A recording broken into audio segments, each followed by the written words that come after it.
Hello friends, welcome back to my YouTube channel Varsha nursing classes. आज का हमारा topic है कॉन्ट्रासेप्टिव मेथड्स। उसके जो कैरेक्टरिस्टिक्स हैं, आइडियल कैरेक्टरिस्टिक्स हैं, उनके बारे में आज हम डिटेल से पढ़ेंगे। उसकी हिस्ट्री के बारे में पढ़ेंगे। पहले कॉन्ट्रासेप्शन मतलब कब फैमिली प्लानिंग हमारे इंडिया में फर्स्ट टाइम आई, फिर उसके बाद क्या क्या हमारे रूल्स रेगुलेशन बने, क्या नॉर्म्स बने, वो सारी चीज़ हम इस वीडियो के थ्रू पढ़ेंगे। ठीक है।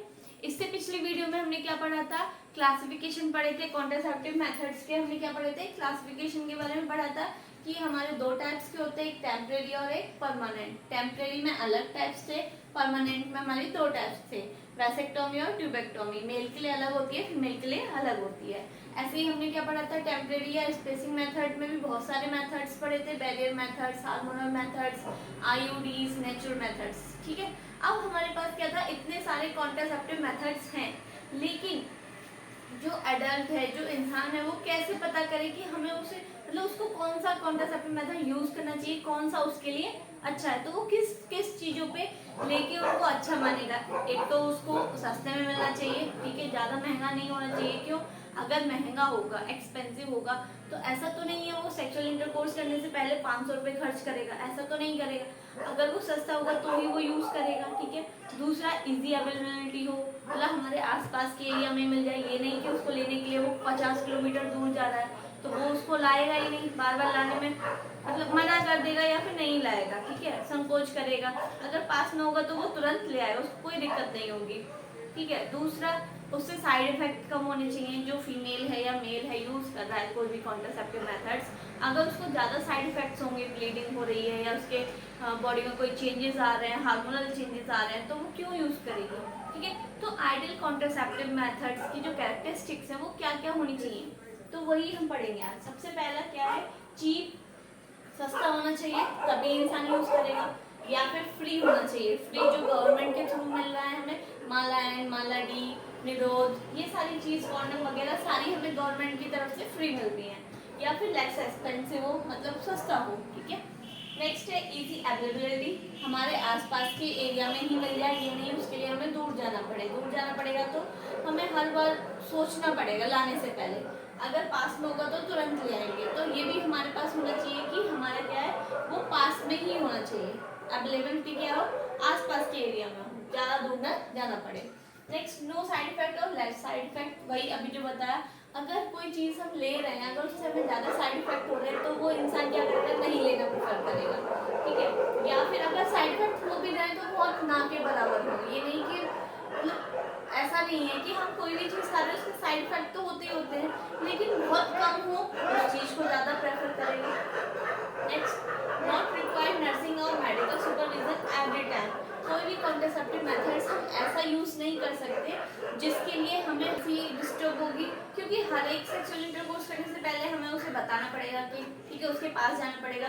तो हम ऐसे कोई भी मेथड्स चूज नहीं कर सकते जिसमें हमें हर टाइम नर्सिंग या फिर मेडिकल सुपरविजन की जरूरत पड़े। ठीक है। तो नेक्स्ट आ जाता है हाई इफेक्टिवनेस। अगर हम कोई भी डिवाइस या मेथड्स यूज कर रहे हैं, तो हमें ये नहीं कि भाई कहीं प्रेगनेंसी कंसीव ना हो जाए, कहीं मैं प्रेग्नेंट ना हो जाऊँ, तो उस चीज़ का फायदा ही क्या हुआ। ठीक है। यूज करने का क्या फायदा हुआ, जब वो निश्चिंत हो जाए कि हाँ भाई अब मैंने ये डिवाइस यूज की और मैं अब प्रेग्नेंट नहीं हो सकती, तभी तो वो मानी जाएगी ना, तभी तो वो फ्री फील करेगी। तो सबसे पहले उसकी जो रेट है वो हाई इफेक्टिवनेस होना चाहिए, ज़्यादा प्रभावशाली होना चाहिए। ये नहीं कि उसकी जो फेलियर रेट है वो कम ज़्यादा हो। लो फेलियर रेट हो, मतलब फेल, जैसे मान लीजिए 100 में 1 या 2। ठीक है। जैसे 100 वुमेन ने यूज किया वो, 5 फेलियर रेट हुआ, तो मतलब ठीक ठीक हुआ ना, तो कम हुआ। तो वही उसका जो फेलियर रेट है वो कम होना चाहिए। ये नहीं कि 100 वुमेन यूज कर रही है और 99 प्रेग्नेंट हो गई है, तो वो जो फेलियर रेट है वो बहुत ज़्यादा हो गया है। तो इस चीज़ की भी ये नहीं कि उसने यूज़ किया डिवाइस और उसको ये लगे कि कहीं मैं प्रेग्नेंट ना हो जाऊँ, तो वो क्यों यूज़ करेगी, इससे अच्छा सोचेगी मैं यूज़ ही ना करूँ। ठीक है। नेक्स्ट, लॉन्गर ड्यूरेशन, लंबे समय तक होना चाहिए, नहीं कि हर दिन या फिर हर महीने या फिर ये जैसा भी है, मतलब अगर लंबे समय तक होगा तो और अच्छा रहेगा, 3 साल के लिए, 5 साल के लिए।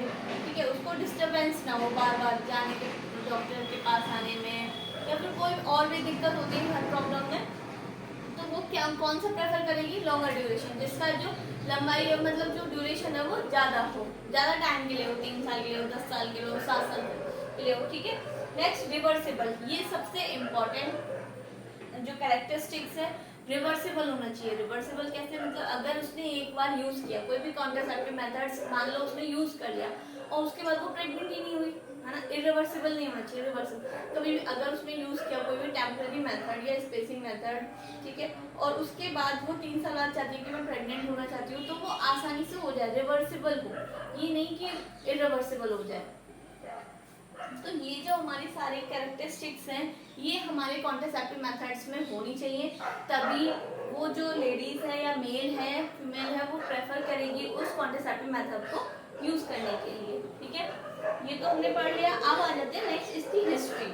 हमारी जो कॉन्ट्रासेप्टिव है या फैमिली प्लानिंग है उसकी क्या हिस्ट्री है। तो 1952 में जो नेशनल फैमिली प्लानिंग है वो फर्स्ट टाइम इंडिया में अडॉप्ट किया गया। ठीक है, पूरे वर्ल्ड में, ऑल ओवर द वर्ल्ड सबसे पहला देश है हमारा, ठीक है, जिसने फर्स्ट टाइम फैमिली प्लानिंग को अडॉप्ट किया 1952 में। ठीक है, उन्होंने देखा कि जो हमारी पॉपुलेशन है वो बहुत ज़्यादा बढ़ती जा रही है, एम्प्लॉयमेंट कम हो रहा है, ठीक है, जो ये एरिया है, ज़मीन है, वो कम होती जा रही है। इस तरीके से उन्होंने क्या किया, फैमिली प्लानिंग को अडॉप्ट किया। अब उसके बाद अडॉप्ट तो कर लिया, फिर उसके बाद क्या किया उन्होंने 1970 में क्या बनाए, रूल्स रेगुलेशन बनाए कि 3 चाइल्ड नॉर्म्स। ठीक है, यहाँ तक क्या था 1952 में उन्होंने फैमिली प्लानिंग अडॉप्ट कर ली, लेकिन उनको मतलब जो जनता है उनको नहीं पता कि कितने पे रोकना है। रोकना तो है, फैमिली प्लानिंग पता चल गया कि चाइल्ड को रोकना है भाई, पर कितने पे रोकना है ये नहीं पता है। ठीक है, तो उन्होंने, सरकार ने क्या कहा, एक रेगुलेशन बनाया 1970 में 3 चाइल्ड नॉर्म्स। तो उन्होंने एक स्लोगन निकाला, 2 या 3 बस। जैसे कोई इंसान या सरकार मतलब एक बार तंग हो जाती है ना कि भाई अब तो रुक जाओ, 2 या 3 बस। ठीक है, तो उन्होंने भी वही सेम स्लोगन निकाला, एक लिमिट दे दी, या तो 2 या 3, इससे ज्यादा नहीं कि 10-10, 15-15। पहले क्या था, इतने बच्चे कर लेते थे। ठीक है, तो अब उन्होंने एक क्राइटेरिया दे दिया कि 2 या 3 क्या होने चाहिए बच्चे, 2 या 3 होने चाहिए बस। लेकिन हमारी इंडिया की जो जनता है वो फिर भी नहीं मानती। आपको पता है रूल्स रेगुलेशन बन जाते हैं लेकिन फॉलो बहुत कम लोग करते हैं।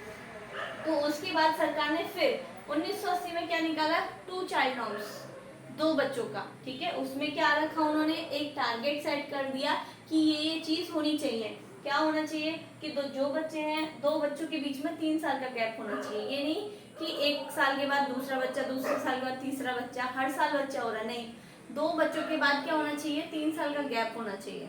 बाद नहीं, 2 साल के बच्चों के बीच में, जैसे 1 साल में फिर 3 साल का गैप, फिर दूसरा बच्चा, इस तरीके से गैप होना चाहिए। ये नहीं कि एक बच्चा उंगली पकड़ रहा है, एक गोदी में है और एक पेट में, तो ये हर साल नहीं, थोड़ा गैप होना चाहिए। कितना, 3 साल का गैप।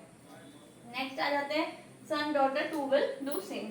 अब अच्छा, जो हमारे इंडिया की मेंटेलिटी है वो क्या है कि भाई लड़का होना चाहिए। गांव की जो मेंटेलिटी है वो है कि लड़का होना चाहिए भाई हमारी फैमिली में। तो वो लड़के के चक्कर में 4-5 लड़कियां हो जाती हैं, तो इस तरीके से क्या है, वो पॉपुलेशन हमारी बढ़ जाती है। लेकिन अब सरकार ने क्या किया कि उनके दिमाग में ये डालने की कोशिश करी कि लड़का लड़की एक समान। भाई आप लोग भेदभाव मत करो लड़का लड़की में, ठीक है, चाहे 2 लड़के हो जाए, 2 लड़की हो जाए, तो वही करें। लड़का लड़की क्या है, हमारे एक समान है। Son and daughter too will do. ये क्या करा सरकार ने, दिमाग में डाला, चलो ठीक है। फिर उन्होंने बोला यूनिवर्सल इम्यूनाइजेशन, जितने भी बच्चे हैं सबका टीकाकरण होना चाहिए। तब हमने हिस्ट्री पढ़ी कि 1952 में क्या किया, अडॉप्ट किया फर्स्ट टाइम इंडिया ने फैमिली प्लानिंग को। उसके बाद 1970 में एक स्लोगन निकाला, 2 या 3 बस। फिर भी हमारे जो जनता है वो नहीं मानी, फिर दोबारा से एक और निकाला 1980 में, 2 चाइल्ड नॉर्म्स को। उसमें टारगेट रखे कि बच्चों की 2 बच्चों के बीच में क्या 3 साल का गैप होना चाहिए, और बेटा बेटी एक समान होना चाहिए, और यूनिवर्सल इम्यूनाइजेशन मतलब उसका टीकाकरण होना चाहिए।